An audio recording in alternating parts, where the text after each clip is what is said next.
지혜로운 아들, 딸들은 아버지의 가르침을 듣지만 거만한 사람은 꾸지람을 듣지 않는다.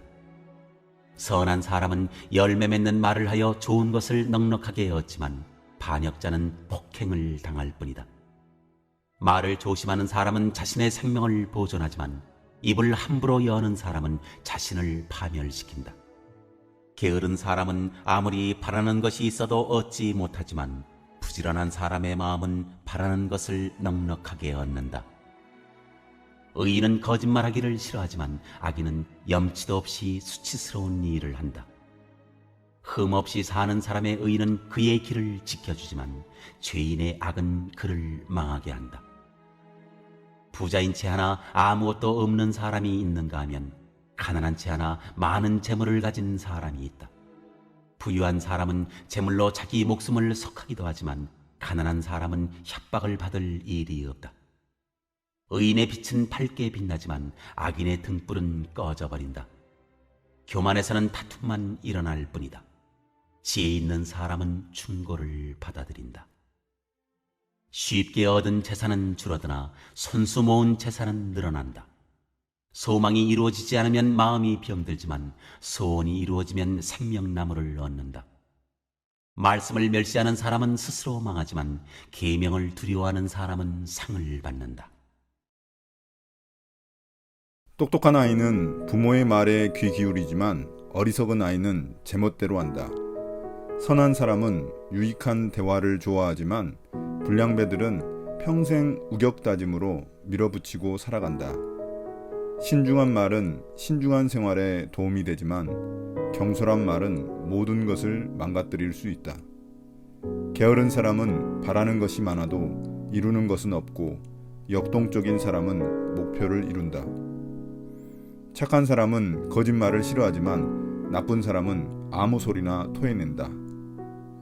하나님께 충성하면 가는 길이 순조롭지만 죄는 악인을 궁지에 빠뜨린다. 허식과 허세의 삶은 공허하지만 소박하고 담백한 삶은 충만하다. 부자는 재산 때문에 고소를 당할 수 있지만 가난한 사람은 그럴 염려가 없다. 선한 사람의 삶은 불이 환히 켜진 거리지만 악한 사람의 삶은 어두운 뒷골목이다. 무엇이든 아는 채 아는 거만한 사람은 불화를 일으키지만 지혜로운 사람은 친구의 충고에 귀를 기울인다. 쉽게 얻은 것은 쉽게 잃지만 꾸준히 근면하게 살면 좋은 결실을 맺는다. 실망스러운 일이 이어지면 상심하게 되지만 갑자기 좋은 기회가 찾아와 인생이 역전될 수도 있다. 하나님 말씀을 무시하면 고통을 겪게 되고 하나님의 계명을 귀히 여기면 부유하게 될 것이다. 첫 번째, 오늘 말씀은 어떻게 구성되었나요? 학자들은 13장에 대해 통일된 구조 분석을 매우 어려워합니다. 그러나 어떻게든 이 통일된 주제를 찾고자 한다면 이렇게 나눌 수 있습니다. 김정우 잠언주석은 아래와 같이 나눕니다. 1절은 13장 전체를 여는 서문 역할을 하고 있습니다. 1절부터 6절까지는 말과 열매에 대한 이야기고 7절부터 11절은 일시적인 부와 항구적인 부에 대한 이야기입니다. 마지막 12절부터 13절은 소망과 생명에 대한 이야기를 하고 있습니다. 구체적으로는 첫 번째 단락인 1절부터 6절은 1절에서 아버지의 훈계와 꾸지람, 2절에서 열매 맺는 말, 3절에서 말조심, 5절에서 거짓말로 이어지며 주로 언어 생활과 그 결과에 대해서 가르치고 있습니다. 두 번째 단락인 7절부터 11절은 7절에서 부자와 재물이 11절 재산과 수미일치를 이루며 8절 재물과 부유한 사람, 가난한 사람도 역시 주로 재물에 관련된 문제를 다루고 있음을 우리에게 보여줍니다. 두 번째, 1절부터 3절에서 듣는 것과 말하는 것의 중요성은 무엇인가요? 1절에서 지혜로운 아들, 딸들은 아버지의 가르침을 듣지만 거만한 사람은 꾸지람을 잘 듣지 않습니다. 사람의 배움은 잘 듣는 것에서부터 시작됩니다. 누가 지혜로운 아들, 딸인지 누가 거만한 사람인지 그 예를 2절부터 소개하고 있습니다. 2절에서 선한 사람은 열매 맺는 말로 좋은 것을 넉넉하게 얻습니다. 열매 맺는 말이란 때와 장소에 맞는 적절한 말, 정직한 말을 의미합니다. 반면 반역자는 신의를 저버린 사람으로서 그는 자기가 사용한 폭력에 자신이 결국 당하는 신세가 됩니다. 폭력은 또 다른 폭력을 불러오는 법이기 때문입니다. 3절에서 이것을 좀 더 자세히 설명합니다. 말을 조심하는 사람은 생명을 보호받습니다. 반면 입을 함부로 여는 사람은 자기 스스로를 파멸시키게 됩니다. 세 번째, 왜 갑자기 4절에서 게으른 자와 부지런한 자가 등장하나요? 첫 번째 단락은 언어 생활에 대해 다루고 있는데 갑자기 부지런함에 대한 주제가 등장합니다. 그러나 여기에 사용된 히브리어 단어를 보면 2절의 반역자에서 사용된 마음, 영혼을 뜻하는 네페시라는 단어가 3절의 생명, 4절의 마음에도 사용된 것을 발견할 수 있습니다. 그러므로 4절 역시 말과 관련된 내용으로 파악할 수 있습니다. 부지런한 사람은 언어 생활에 있어서도 부지런해 원하는 것을 얻지만 게으른 자는 언어 생활에도 생각이 게을러 원하는 것을 얻지 못합니다. 게으른 사람이나 부지런한 사람이나 모두 소원을 가지고 있지만 게으른 사람의 경우 그 소원이 성취되지 못하지만 부지런한 사람의 경우는 그 소원이 이루어집니다.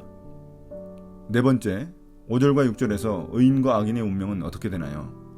5절, 6절은 앞의 내용을 요약해 줍니다. 5절의 의인은 지혜로운 사람으로서 부모의 가르침을 잘 받고 올바른 언어 생활을 하며 부지런한 사람입니다. 그는 부모의 가르침을 따르기 때문에 거짓말하기를 싫어합니다.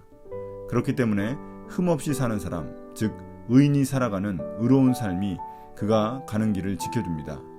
반면 5절의 악인은 거만한 사람으로서 염치도 없이 수치스러운 죄악을 저지르며 그의 이런 악행이 그를 스스로 망하게 만듭니다. 결국 그들은 모두 자신의 말과 행실의 열매를 보상으로 받게 되는 것입니다. 다섯 번째, 7절에서 없으면서 있는 체 하는 사람, 있으면서 없는 체 하는 사람을 어떻게 비교하나요? 7절에 의하면 가진 게 없으면서 있는 척하는 사람이 있고 가진 게 많으면서 없는 척하는 사람이 있다고 합니다. 인간의 겉모습과 실체 사이의 부조화를 고발하는 것이라고 볼 수 있습니다. 과연 누가 지혜로운 사람일까요? 정답은 둘 다 미련한 사람입니다. 왜냐하면 둘 다 어떤 의도를 가지고 자신의 실체를 감추는 것이기 때문입니다. 없으면서 있는 척하는 사람은 허세가 있는 사람이고 있으면서 없는 척하는 사람은 재물을 숨겨 나누고 싶은 마음이 없기 때문입니다. 이 두 종류의 사람은 모두 거짓된 마음을 감춘 채 겉으로만 포장하여 자신의 목적과 이득을 취하려는 사람들입니다.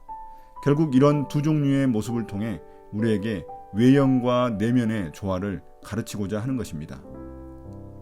여섯 번째, 8절에서 가난한 사람이 득볼 때가 있나요? 부유한 사람은 누군가로부터 위협을 받아 자기 목숨값을 지불해야 할 때가 있지만 가난한 사람은 어차피 가진 게 없어 그럴 협박을 받을 일도 없다는 것입니다. 재물이 많기 때문에 오히려 위협받을 기회가 더 많아진다는 말입니다. 반면 없는 자는 없기 때문에 오히려 생명과 자유를 누릴 수 있다는 말입니다. 이것은 인생에 있어서의 오묘한 역설을 다루고 있는 것입니다. 일곱 번째, 9절에서 빛과 등불로 본 의인과 악인의 운명은 어떻게 되나요? 여기서 빛이란 구약에서 자주 생명을 상징하는 은유입니다. 의인에게는 빛이 있지만 악인에게는 겨우 등불만 있습니다.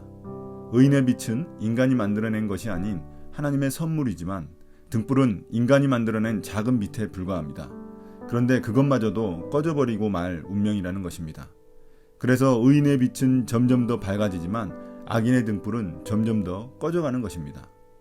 결국 의인이 가는 길은 생명의 길, 번영의 길이지만 악인이 가는 길은 죽음의 길, 멸망의 길임을 보여주고 있는 것입니다. 특히 이 단락에서는 재물에 대한 의인과 악인의 운명을 다루고 있습니다. 여덟 번째, 10절, 11절에서 재물에 대한 이야기 중 갑자기 교만 이야기가 등장한 이유는 무엇인가요? 10절은 1절의 가르침을 연상시킵니다. 교만이란 남의 말을 잘 듣지 않고 자기 고집을 피우는 태도입니다. 그렇다 보니 남의 조언과 훈계를 무시합니다. 반면 지혜 있는 사람은 남의 충고를 잘 듣고 그것을 수용하기 때문에 다툼을 중지시키고 관계를 회복하는 역할을 수행합니다.